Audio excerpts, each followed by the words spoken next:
Yeah, gorgeous.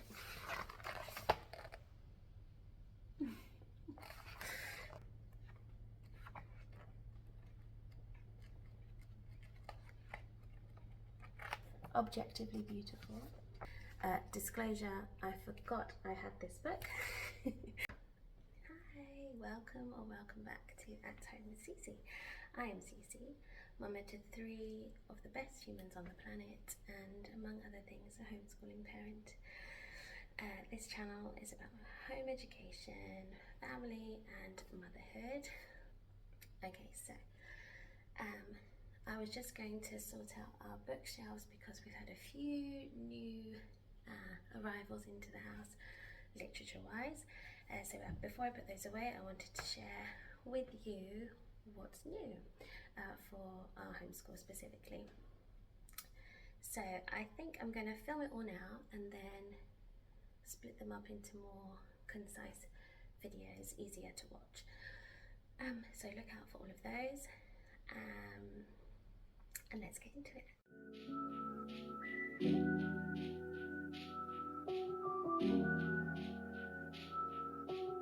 Next are 3 new poetry/music books. The first is, I always take the sleeve off. I find them really annoying. Sometimes the cover underneath the sleeve is really beautiful, and sometimes it's like completely different to the actual one. But look, that's so nice.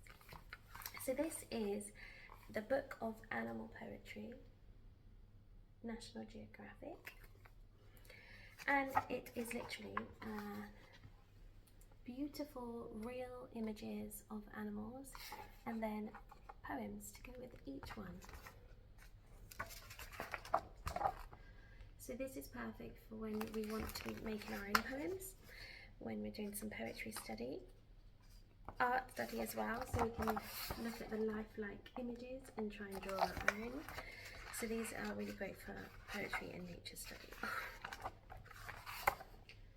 But I love beautiful illustrations, especially of animals and the natural world, but real photos of animals like that, you can't beat.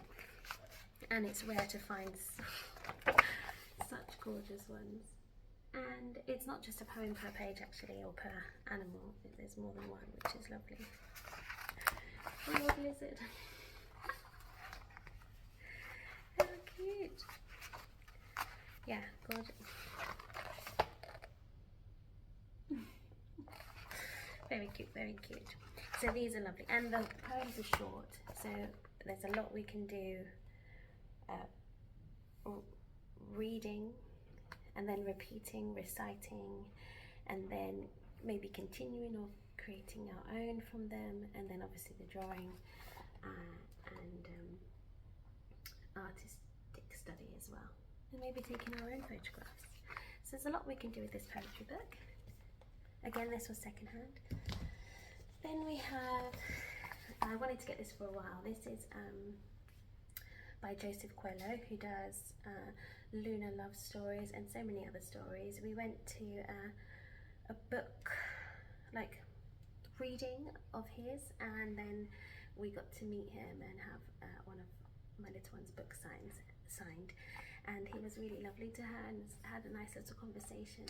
He's just a really fun, interesting, nice guy, as well as a very great poet and story writer. So little funny poems that make you smile and laugh or be silly. Again, looking at poetry, but also this one encourages more performance as well. So eventually Maya will want to, hopefully, because she already is a performer, make her own or read these out loud, perform them. And again, it's just more literature, more interesting language, and writing styles, which I want to expose her to all sorts. And then the final poetry music is this book, Once Upon a Tune. There are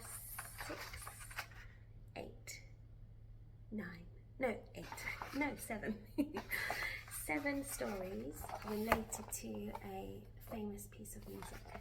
So I'll just show you let me just show you the illustrations first.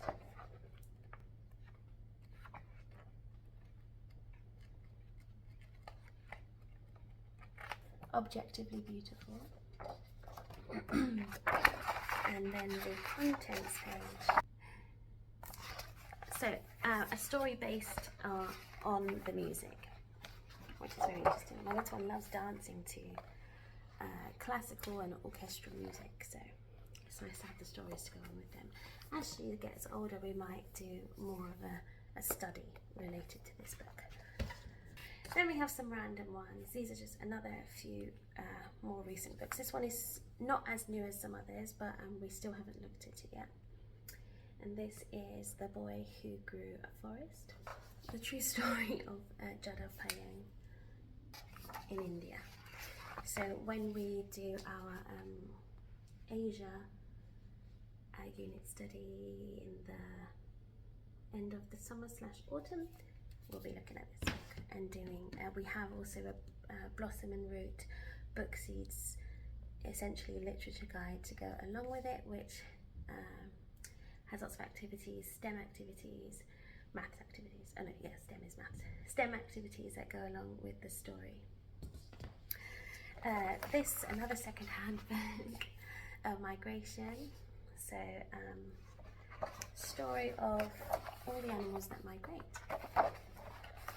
and how they migrate, where they migrate to, and then all the points on the globe that they travel to. So this is another unit study support. And then we have a rainforest story for when we're looking at South America. There are more books to go along with each of these themes over here, but I'm just showing you the more recent arrivals. Okay, these three are stories or books that show the same day or the same time, but around the world, so connecting us to our brothers and sisters around this little globe that we live on. So the first one is on the same day in March. Disclosure, I forgot I had this book during March, so yeah, we haven't done it yet, but it goes from, oh no, this says Miss Donald. The second hand. My name is not Miss Donald. So I guess we're going to all these highlighted countries in this story on the same day in March, a tour of the world's weather. So we can still do it, even though it's March, we can still do it because we're in spring and March is part of spring. So we're in the Arctic, Alberta, Canada, Paris, France, we're doing Europe at the moment, New York City, Texas Panhandle, Nile Valley, Louisiana Bayou, Darjeeling, India, Shan, China, Central Thailand, Dakar, Senegal, Barbados, Northern Kenya, Amazon Basin in Brazil, Darwin, Australia, Patagonia, Argentina, and Antarctica. So then all the way around from the top to the bottom. And it's just 2 pages each, or even just 1 page, but it's so much packed in there, and it really allows you to see what's happening across the world. My little one is so interested in talking about the sun, the moon, oh my god, the earth orbiting the sun and what that means, and when the sun sets and what the moon is doing. So to have a book that shows you so many places, some of which we've already looked at and read about, to have a book that shows these places on the same day at the same time, it's really lovely. It's not the same time because they're all in the daytime seemingly, but how lovely. So there's that one. These ones are super brand new. This one is an Usborne book. You know, everybody loves Usborne. Usborne for me is a bit hit and miss. It's sometimes a bit too packed, and then it's overwhelming, but sometimes it's really nice. So this one again is about being the same time of night in different places, and like a really varied amount of places. So we've got the whole world, and then we have just like a city and a factory, and then beyond the town, so in the forest, and trains, the people working, construction sites, and then we go deeper into the forest and the outback. So again, it takes you around more than just one place. And nighttime.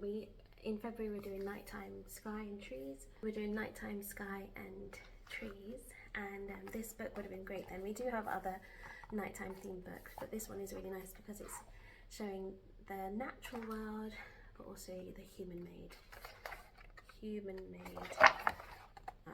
events at night as well. Okay, but we'll come back to that, don't you worry. And then finally in this weird section is this book called Solstice, and again it's around the world on the longest, shortest day. So in different parts of the world it's longer, obviously. So we've got, for example, Cape Town, where's that? Pokhara, Nepal, Marrakesh. So here it has information about where it is in the world, the temperature, how long the day is, and then some words in that language, like mama, papa, sun, hello, good morning, a food name that they like in that place. Oh, and each page is illustrated by a different artist. So this type of illustration by this specific artist, it tells you at the back, and then there's a completely different style and another completely different style, which I find so lovely. And then it at the back has a glossary, an index, and then little blurbs about each of the illustrators, which is also lovely. Lots of different faces, all lovely young people, men and women, and in between. Okay.